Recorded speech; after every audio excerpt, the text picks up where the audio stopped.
Pensar no futuro pode ser muito legal, fazer planos para o que você ainda quer fazer, mas também pode ser um tantinho angustiante. Quem é que vai cuidar de mim? Com quem será que eu vou morar?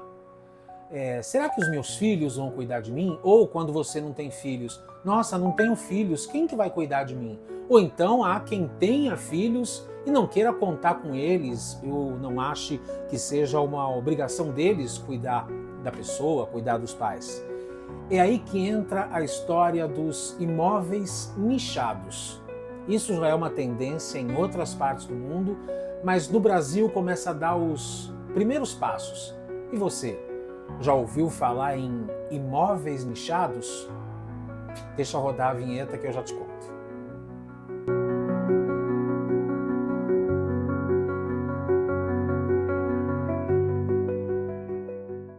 Oi gente, tudo bem? Eu sou o Celso Bandarra, ator, roteirista, jornalista, criador e produtor de conteúdo. E aos 53 anos não tem como deixar de pensar como é que vai ser o futuro, né? O que me espera lá na frente, que tipo de autonomia eu vou conseguir manter até os meus 60, 70, quem sabe 80 anos. Eu particularmente não tenho filhos, provavelmente não os terei. E é claro que a gente tem que trabalhar sempre para manter a nossa autonomia, a nossa saúde física, mental, então nem se fala, falo muito sobre isso aqui. Mas eu estava outro dia lendo uma reportagem sobre os imóveis nichados, que são aqueles imóveis que reúnem determinado grupo que tem questões em comum. Por exemplo, a melhor idade. Por exemplo, pessoas com mais de 60, 70 anos. No Rio de Janeiro existe um condomínio que chama Cora Premium Península. Fica na Barra da Tijuca, na zona oeste do Rio. E é um condomínio que tem em comum o fato de que todos os moradores têm mais de 65 anos e se reúnem para um almoço coletivo que não é coincidência, como diz a reportagem. Trata-se de um condomínio voltado para idosos. Aí, segundo ainda a reportagem, existe um condomínio no Rio de Janeiro também voltado para o público LGBTQIAPN+, e também um empreendimento voltado para os evangélicos, em Nova Iguaçu, na Baixada Fluminense. O edifício integra o ainda pequeno, porém crescente, como diz a reportagem, universo de imóveis nichados no Rio de Janeiro. Esses condomínios, diz o texto, costumam ser projetos em que todos os imóveis pertencem a um único proprietário e são alugados em vez de vendidos aos moradores. E aí eu fiquei pensando, fora do Brasil isso já é muito comum, né, principalmente em relação a idosos, e eles têm uma vida bastante ativa, isso já foi inclusive tema de filme, enfim.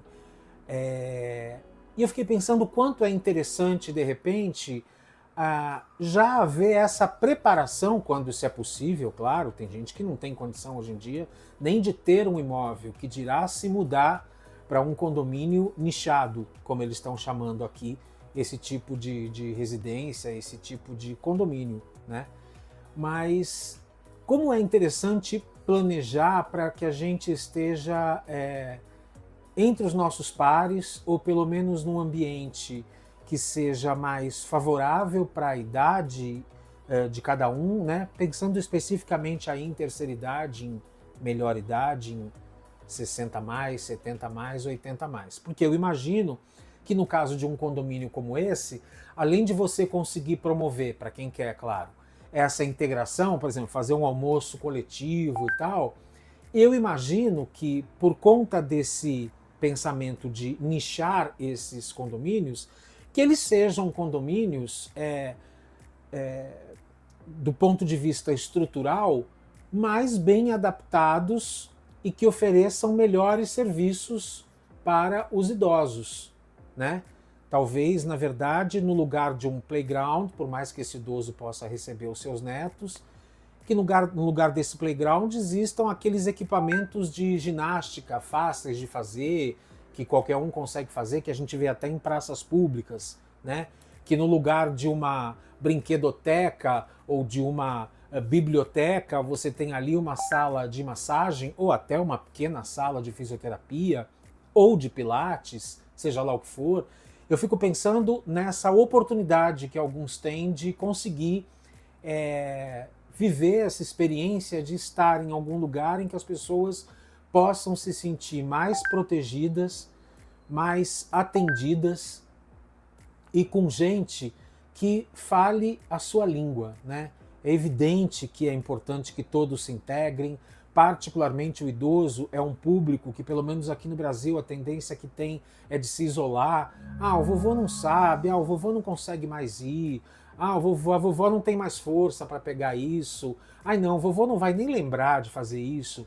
Tem essa tendência a você isolar as pessoas de mais idade, quando na verdade a gente tem aí uma expectativa de vida que aumenta, né, e que já aumentou muito no Brasil, e a gente tem que pensar que essas pessoas também estão se cuidando, né? Se você entra, por exemplo, vou citar aqui a primeira coisa que me ocorreu. Se você entra numa unidade do SESC, por exemplo, que é um serviço de excelência aqui no Brasil, você vê uma quantidade imensa de idosos que estão fazendo atividade física, que estão fazendo atividades em grupo, que fazem excursões para ir para outras unidades, que tem ali o seu grupinho de amigos que se encontram ali para as atividades físicas, mas também para trocar ideia, para brincar, enfim, para um conversar com o outro, para saber como é que está a vida, para ter esse movimento de todos os dias acordar, se arrumar, passar um protetor solar e ir para a rua e fazer alguma coisa, e depois já vai no seu mercado, e depois já vai fazer a sua visita e a sua consulta médica, ou fazer o passeio do dia e tal. Então é muito importante que a gente tenha o máximo de convivência, né, com pessoas de todas as idades, para que a gente de fato exercite a questão da diversidade. Isso é mais importante do que nunca, diversidade de gênero, diversidade de sexualidade, de experiências de vida, de idade, de tudo mais. Mas o quanto deve ser também bacana você conseguir, principalmente no caso de idosos, ou que não têm filhos, ou que não têm outros parentes vivos que possam eventualmente dar uma assistência, ou idosos que têm filhos e muitas vezes os filhos não estão perto, ou porque não podem, ou porque realmente não querem estar perto, ou até idosos que gostam dessa independência, que eu acredito até que talvez seja a maioria, pelo menos do que eu vejo à minha volta, idosos que gostem dessa independência e que digam: tenho filhos, tenho netos, mas quero morar num lugar perto dos meus pares, perto de pessoas que vivem a mesma realidade que eu, né, que estão numa fase de vida muito parecida com a minha, então essa pessoa decide ir morar nesse lugar. Eu fico pensando nisso porque é inevitável não pensar em futuro, né? Não pensar em que tipo de autonomia a gente vai ter. Eu já sonhei com o fato de morar em lugares em que eu mesmo pudesse, na medida do possível, promover isso, né? De morar em prédios, por exemplo, que tem uma quantidade grande de pessoas com mais idade, que muitas vezes são completamente independentes e que tocam a sua própria vida e que dirigem e que acessam a internet, que usam o WhatsApp e que usam as redes sociais, mas que começam a ter algumas necessidades. Uma delas justamente esse contato com a tecnologia. Eu às vezes me pego socorrendo algumas pessoas que me pedem ajuda e eu ajudo com o maior prazer, mas eu fico imaginando ter um lugar pensado para isso. Ter um lugar que fosse possível até você promover cursos, de repente, né? Você promover cursos entre essa população, 60 a mais, 70 a mais, 80 a mais, de falar: hoje vamos aprender como tomar cuidado na hora de abrir um link no WhatsApp, ou na hora de acessar o aplicativo do banco, ou na hora de criar uma senha forte para o seu celular, ou como bloquear os seus aplicativos para que, no caso de um eventual roubo na rua, que você não fique com seus dados expostos, sua conta exposta. Feliz seria se todos tivessem essa oportunidade, né? Eu acho a ideia muito interessante, eu acho que é uma ideia que deveria frutificar. Me parece que já tem algumas experiências do poder público com isso, alguns lugares que já foram construídos, mas talvez não com o caráter de ser um condomínio, mas mais de uma espécie de uma casa de idosos, né? Eu acho que isso já existe no Brasil.